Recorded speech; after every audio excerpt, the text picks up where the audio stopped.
Oke teman-teman, mari kita jawab komenan yang masuk lagi ya. Ini ada komenan dari Kang Andi. Kang Andi bertanya seperti ini teman-teman.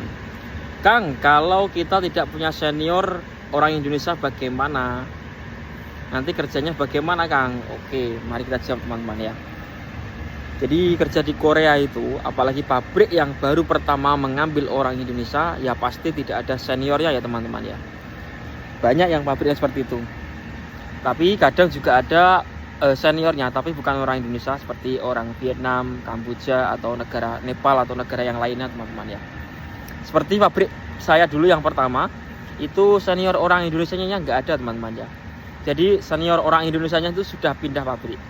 Yang di situ hanya ada senior orang Vietnam teman-teman. Nah sementara orang Vietnam itu dia bidangnya bukan manufaktur, dia bidangnya adalah fishing teman-teman.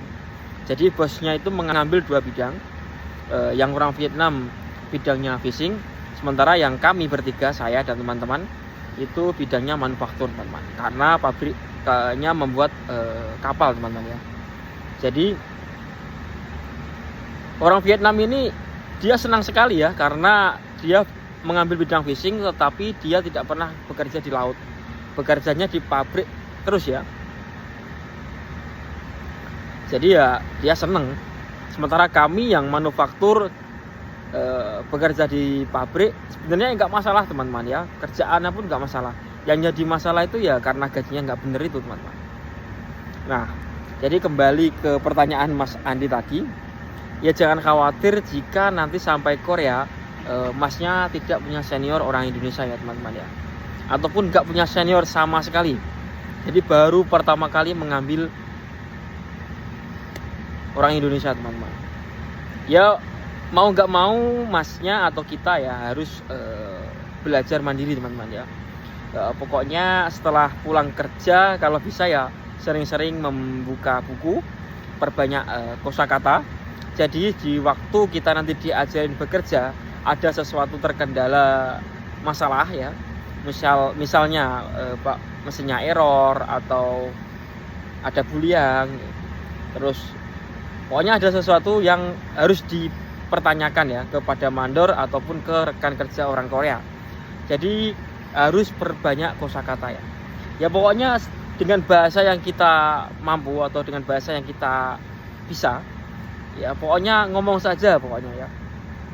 Saran saya ya kalau mungkin sering lupa, kalau enggak ya bawa buku atau bawa kertas isinya kosakata yang mungkin sering digunakan dalam dunia pekerjaan juga nggak masalah teman-teman ya.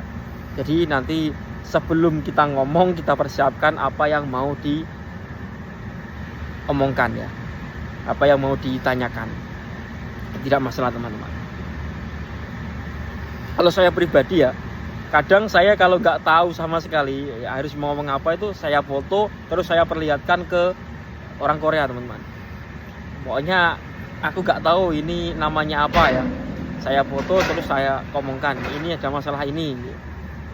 Biasanya orang Korea sudah paham seperti itu teman-teman. Tapi lebih baik ya jangan seperti saya tadi ya, lebih baik ya perbanyak kosakata teman-teman.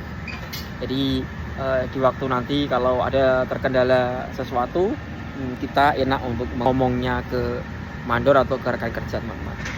Jadi seperti itu, tidak usah khawatir.